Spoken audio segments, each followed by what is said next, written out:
Hello everyone, welcome back to our new video. दोस्तों, आज के दिन कुछ कंपनीज के रिजल्ट आए हैं और उनमें से कुछ कंपनी के बढ़िया रिजल्ट आए हैं, कुछ कंपनी के एवरेज से आए हैं और कुछ कंपनी के नंबर जो है बहुत अच्छे देखने को नहीं मिल रहे हैं। सबसे पहले हम स्टार्ट करेंगे इन्फोसिस की, देखेंगे कि इनके नंबर कैसे आए हैं, मार्केट के एस्टिमेट्स को बीट किया है या नहीं।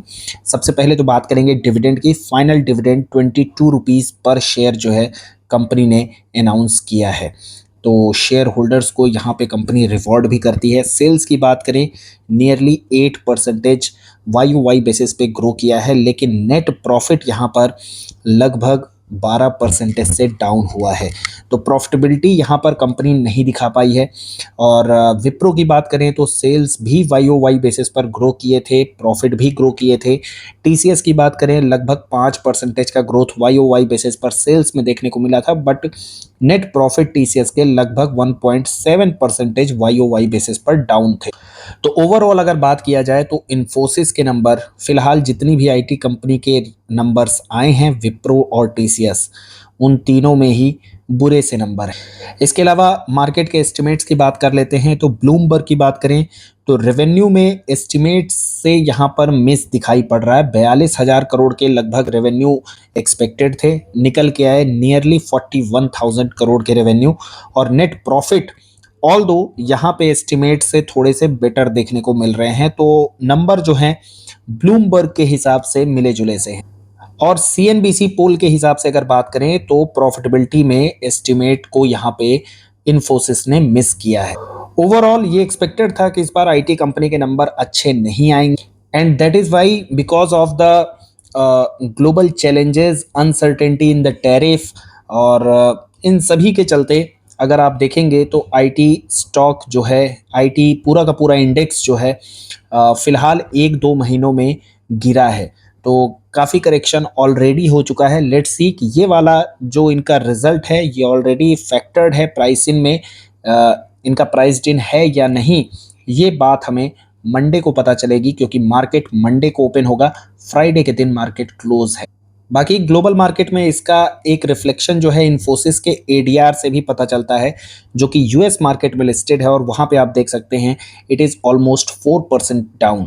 गाइडेंस की बात करें तो इन्फोसिस का गाइडेंस पिछले 1-2 सालों में थोड़े से अप्स एंड डाउन देखने को मिले, क्योंकि मुझे याद है जब रशिया यूक्रेन का वॉर वगैरह चल रहा था उस समय लगभग 2022 में जब कंपनी के नंबर आए थे, तो उन्होंने जो गाइडेंस दिया था वो 0 से 3% के रेवेन्यू ग्रोथ का गाइडेंस दिया था।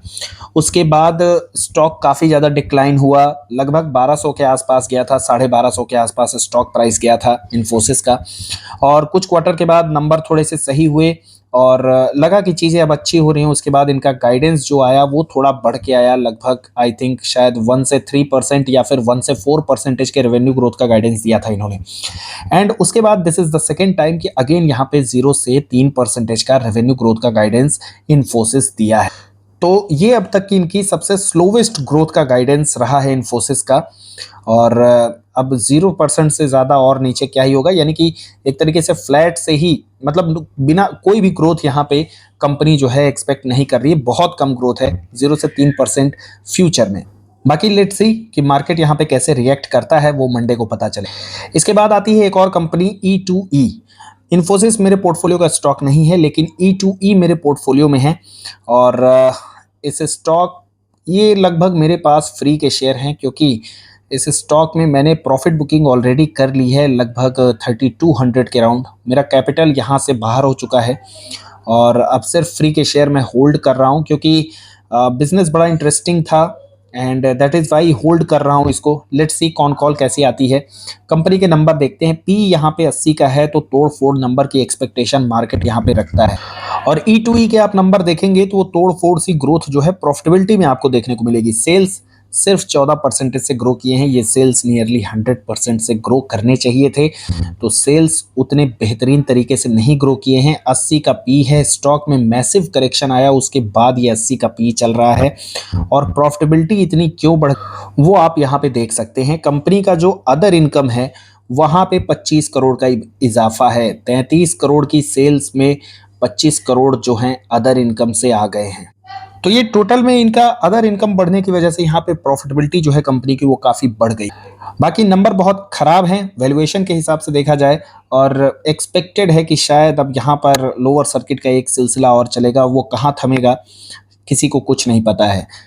बाकी मैं इसमें क्या करने वाला हूँ वो मैं आप लोगों के साथ कॉन कॉल आने के बाद एक बार डिटेल में शेयर करूँगा, क्योंकि इसीलिए काफ़ी ज़रूरी होता है कि आप अपना कैपिटल निकाल लें। उससे क्या है कि आपका जो रिस्क है वो काफ़ी हद तक कम हो जाता है, and that is what I have done already. तो इस स्टॉक में मेरी जो बाइंग थी वो नियरली 1700 के आसपास थी, लगभग 3250 के आसपास मैंने यहाँ पे अपना कैपिटल निकाल लिया था। लगभग हाफ शेयर जो है मैंने सेल कर दिए थे, एंड लेट्स सी अभी देखते हैं, कॉन कॉल आने के बाद ही इसमें कुछ कहा जा सकता है, क्योंकि सिर्फ नंबर को बाहर से देख के कुछ कमेंट करना उतना सही नहीं है। बिजनेस में क्या चल रहा है, आगे आने वाले टाइम में मैनेजमेंट ग्रोथ देख रहा है या नहीं, और उसकी ज़्यादा जो डिटेल में जानकारी है वो कॉन कॉल में पता चलेगी। तो वो जब आएगी तो एक बार इस स्टॉक को डिटेल में डिस्कस करेंगे कॉन कॉल के साथ। And the next company is HDFC AMC। बहुत ही फैंटेस्टिक से नंबर आए हैं। वैल्यूएशन देखा जाए नियरली 36 का पी है, और डिविडेंड यील्ड पर मत जाइएगा, क्योंकि दिखाऊंगा कि ये नंबर जो है जो जितना दिख रहा है उससे कहीं ज़्यादा है। कंपनी के सेल्स की बात करें तो 30% की ग्रोथ है सेल्स में। नेट प्रॉफिट जो है 18% से बढ़े हैं। मार्जिन कंपनी का 81% का है। YOY बेसिस पर लास्ट ईयर सेम क्वार्टर में नियरली 81.8% के मार्जिन थे। तो मार्जिन आप उस हिसाब से बोल सकते हैं ऑलमोस्ट सिमिलर से ही है, उसमें ज़्यादा चेंज नहीं। कंपनी के एवीएम की बात करें तो लगभग 13% की ग्रोथ एवीएम में देखने को मिल रही है, and the final dividend is recommended 90 rupees per share का है। तो आप अगर स्टॉक का प्राइस देखोगे तो वो नियरली 4200 में कंपनी ने 90 रुपए का फाइनल डिविडेंड जो है वो अभी अनाउंस किया है। 70 रुपए का डिविडेंड इंटरिम ऑलरेडी कंपनी पे कर चुकी है। तो वहां से अगर आप देखेंगे तो यहाँ निकल के आता है लगभग 160 रुपए का टोटल डिविडेंड फॉर FY25। यहाँ पे FY24 लिखा है बट इट इज FY25।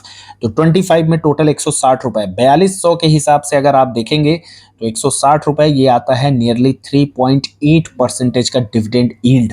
तो बढ़िया कंपनी है, अच्छा बिजनेस है। लगता है कि म्यूचुअल फंड के बिजनेस में अगर ग्रोथ है, मुझे तो लगता है कि डेफिनेटली ग्रोथ रहेगी। उस हिसाब से देखा जाए तो डिविडेंड काफ़ी अच्छे हैं, और कंपनी पिछले कुछ क्वार्टर से बहुत बढ़िया परफॉर्म कर रही है। तो साथियों आज के वीडियो में बस इतना ही। इनमें से कौन सी कंपनी आपके पोर्टफोलियो का पार्ट है, do let me know in the comments. मेरे पास तो सिर्फ E2E का ही शेयर है। इन्फोसिस और HDFC AMC, इन दोनों में से कोई भी स्टॉक मेरे पोर्टफोलियो में नहीं है, and that is why disclaimer देना काफ़ी इंपॉर्टेंट है कि this video is not any kind of by और सेल रिकमेंडेशन। और बाकी आपको इनमें से किस किस कंपनी के रिजल्ट काफ़ी अच्छे लगे आप कमेंट सेक्शन में कमेंट करके बता सकते हैं। कंटेंट अगर अच्छा लगता है then hit the like button and do not forget to share and subscribe the channel. Thanks for watching the video.